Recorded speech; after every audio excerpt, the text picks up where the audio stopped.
Hello Year 9, it's Mr. Azapadi with another video about Buddhism. This is a quick video where I'm going to explain this picture. I'm going to talk you through each section of the picture and I think you're going to label it. Let's go through what the picture is first of all. This picture is called the Bhavacakka. Bhavacakka means wheel of life, and it is the way in which Buddhists represent the universe, the whole of existence, the whole of life. Now, that doesn't mean that Buddhists think that the universe looks like this. It's a way of representing certain Buddhist teachings about life after death, about the places you can be reborn, and about the goal of our lives. The real wheel represents what Buddhists call samsara. Samsara is the cycle of rebirth. Buddhists think we're trapped in samsara. In other words, we keep getting reborn again and again. Every time we die, we get reborn into another life and another life and another life. And the goal of Buddhism is to escape from rebirth and get to nirvana. And when you get to nirvana, you're never reborn again, according to Buddhism. Let's look at the center of the wheel. I'm going to go from the center outwards. We're not going to look at every single piece of the wheel because there's some really detailed teachings on the wheel that we're not going to look at this stage anyway. So right at the center of the wheel, you see three animals. They are a bird, a snake and a pig, and these represent the three poisons. The three poisons are the things that, according to Buddhism, keep us trapped in samsara, and they are negative qualities of our mind. Now, the bird represents craving or greed, the snake represents hatred, and the pig represents ignorance. So Buddhism says because we've got these three negative things in our mind, we can't escape. When we die, we get reborn somewhere else. If we come to the second section, just outside the middle of the wheel, we'll see that there's a light half and a dark half. The light half, you've got some people going upwards, and on the dark half, you've got some people falling down. Now, this represents the teaching of karma. The people on the left-hand side are people who've lived good lives, and they are going up to a better life.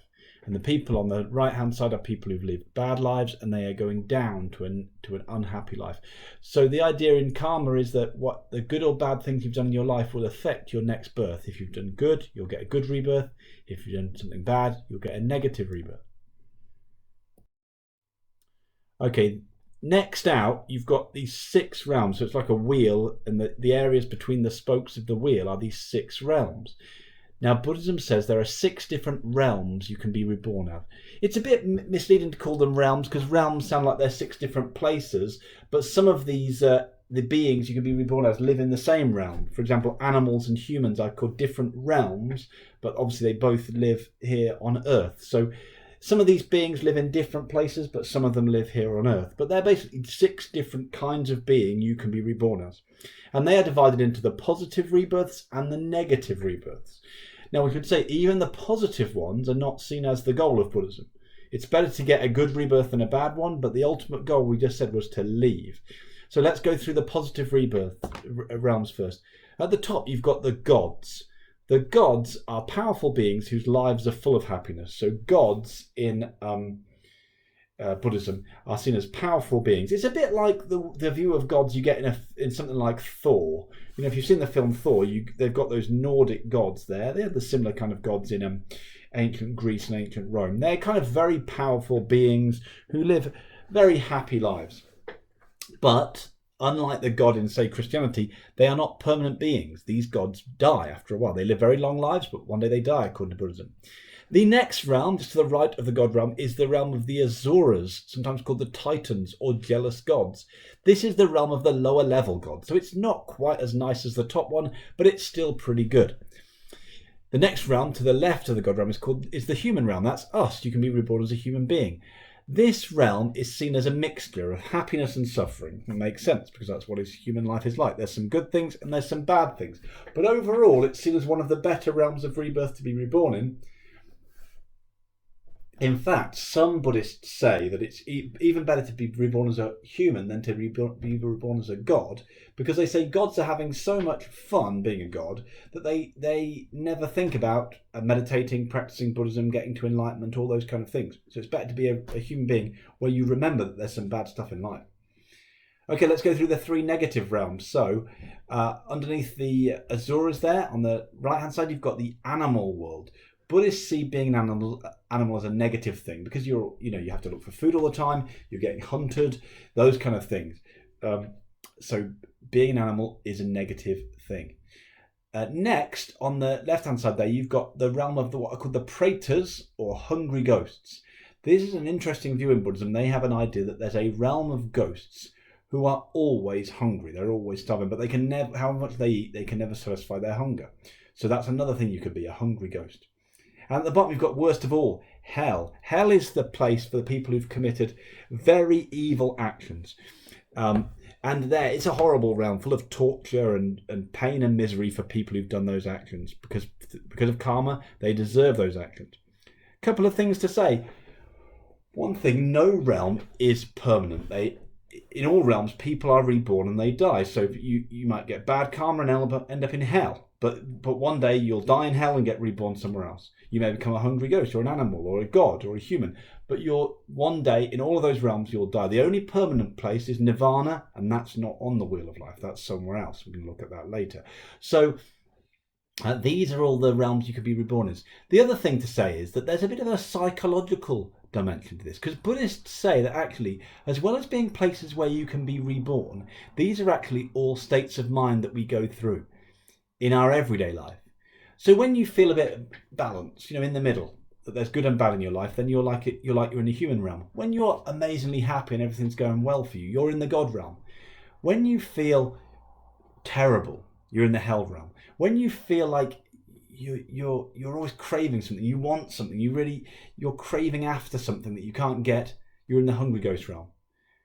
When you're just acting out of instinct, when you're violent, when you're in those kind of situations, or just eating loads of food, that's like the animal realm, because you're just acting out of instinct like animals do. So that's the idea, that in Buddhism, they're not just realms that you get reborn in, although they do believe that. They also think that your mind can kind of go through these realms in your daily life. Okay, let's come outside the wheel. You can see this huge monster holding the wheel. That monster is Yama, the Lord of Death. Now, Yama isn't... The main thing to think about Yama is not as a real being, but as a representation of an idea. And that idea is what Buddhists call anicca, or impermanence. Now, Buddhism is very keen on emphasizing this fact that everything in samsara lasts forever. Nothing lasts... Everything in samsara is impermanent. That means it doesn't last forever. So everything is constantly changing. And we are part of that. Because we get born, we grow old, we die, and then we get reborn somewhere according to Buddhism. Then when we're there, we get old, and we die, and we get reborn somewhere else. So we're just always going round and round this circle, never ending. Okay, what else can we see on the wheel? Well, in the corner, you see the moon. The moon has got a rabbit in it. That's because, that's a kind of ancient Indian teaching that, well, not teaching, but like a kind of like a myth that there's a rabbit on the moon. It's supposed to do with the markings on the moon. They look like a rabbit. I don't know, have a look at the moon today and see whether that's true. That moon represents enlightenment. Now, this is when someone has escaped from samsara by getting rid of all their greed, all their hatred, all their delusion, all their craving. But nirvana is not a place. It's a state of mind completely free from suffering. So when someone gets to nirvana like the Buddha did, they don't disappear to a different place. They still live their life here on the world, but they're not caught up in the greed, hatred, and ignorance that everyone else has. And when they die on this world, they are not reborn. What happens to them after they die? Well, that's complicated, and we kind of looked at that when we looked at the Third Noble Truth. In the other corner, you can see a picture of the Buddha. He is pointing to the enlightenment.